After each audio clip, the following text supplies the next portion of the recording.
Hey everybody, it's Glenn back in this video to roll out the barrel with a bit of toy hunting in Orco. Blimey governor, it's only bloomin' London, innit? Don't believe me? Look, a big red London bus. And you just ain't a nerd in London unless you pay a visit to the Forbidden Planet Megastore, so let's pop in. But actually, before we get our actual shopping on, let's tease ourselves with a bit of window shopping.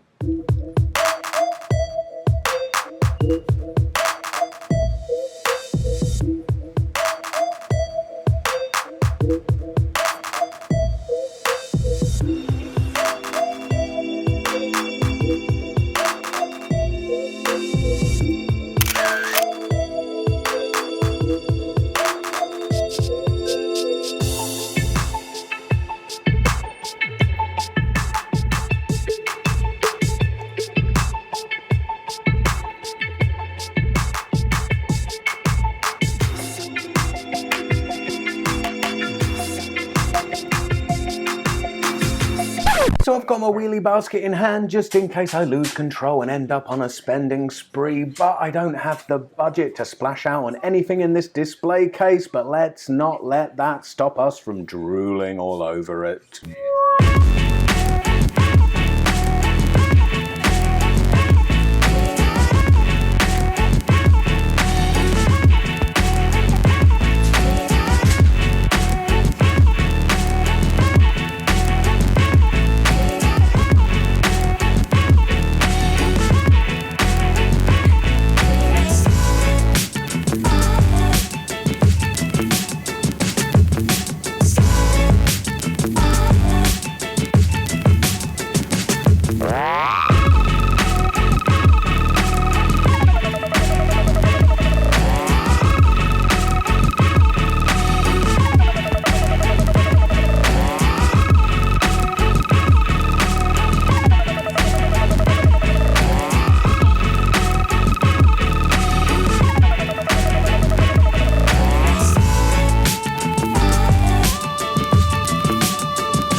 Tis the Star Wars season, and while they're stacked with Star Wars stuff, not a whole lot of new stuff going on. However, this is the first time I'm seeing the 6-inch Black Series Leia in her Bausch disguise. It's better than the Slave Leia low bar, but that is. First time I'm seeing IG-88 in person too. Looks okay, however I've heard bad reviews about his articulation. Over here they have a whole host of less collector-friendly Star Wars action figures in the form of Star Wars Rebels. Season 2 of that show is currently ongoing. I've been enjoying it. Anyone else watching it? It's overshadowed by The Force Awakens, I admit, but what isn't? Ooh, I suddenly sense an evil presence behind me. It's My Little Pony.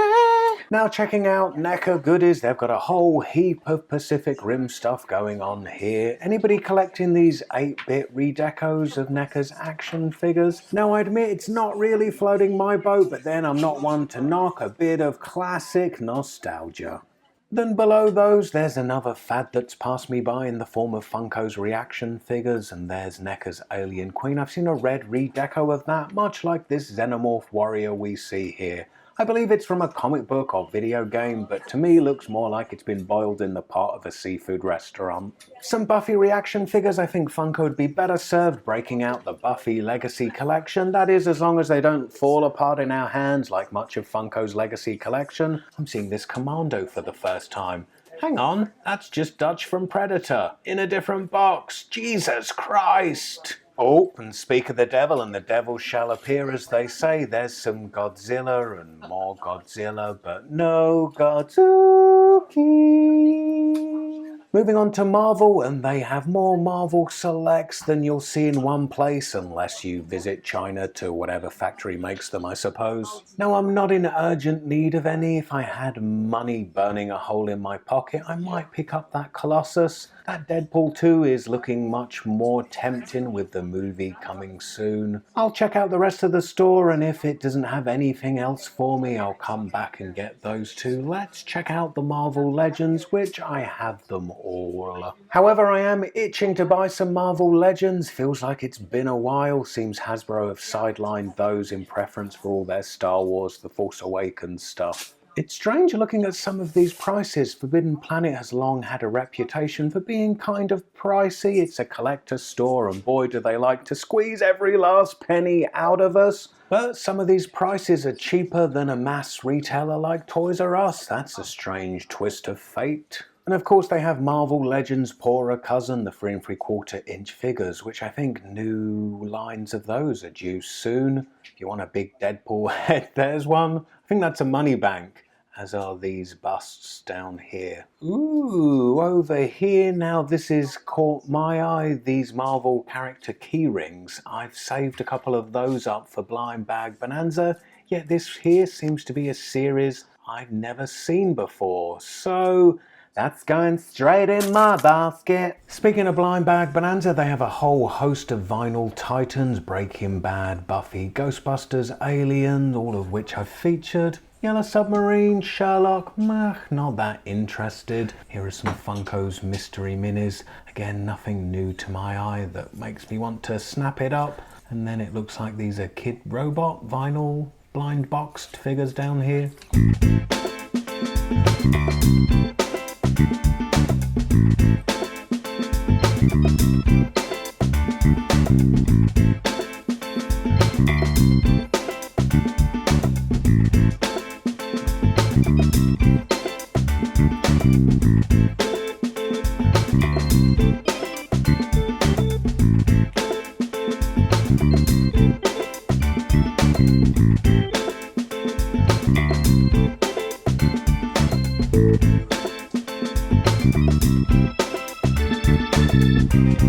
They do also have a whole floor of books and comics, yet the only title I'm currently reading and can recommend is Deadpool. So while here, I'll snap up the second and third issues. They're going straight in my basket.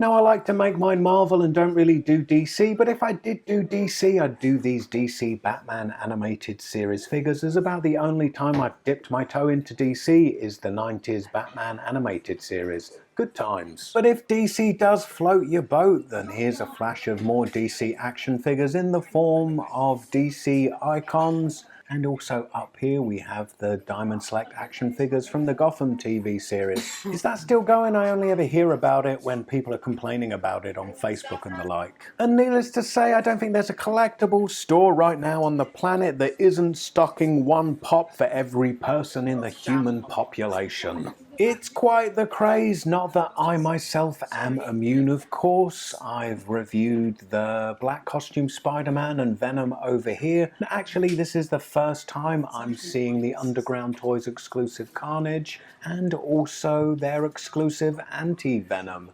$13.99 though. Pops may be multiplying like Gremlins, but here are some actual Gremlin goodies. Travel pass holders bearing the images of both Gizmo and Stripe. Here's a plush Stripe for $32.99. I'd want to buy a living Mogwai for that. There's a lone Mogwai action figure there called Gary. And here's a mohawk with a deco styled after the 8-bit Nintendo Gremlins 2 game. Now they release a regular version of this mohawk, I will be all over it. This one, not a chance. Checking out their wall of t-shirts, and this one over here, the X-Men one, is certainly catching my eye. It's got some classic R. Adams artwork on it. I just noticed it's the latest t-shirt. I think I'll give it a miss. So I had to leave it there as I was told by a member of staff to stop filming because heaven forbid I should promote their business free of charge to all 66,000 of my subscribers here on YouTube. Good going, Forbidden Planet. Ooh, pretty lights. Anyway, I'm now off to frankly spend my money elsewhere, so stay tuned for much more toy hunting in London to come. And in the meanwhile, if you missed my toy hunting Star Wars special, click the video on the right. And as ever, I hope to see you next time. Bye.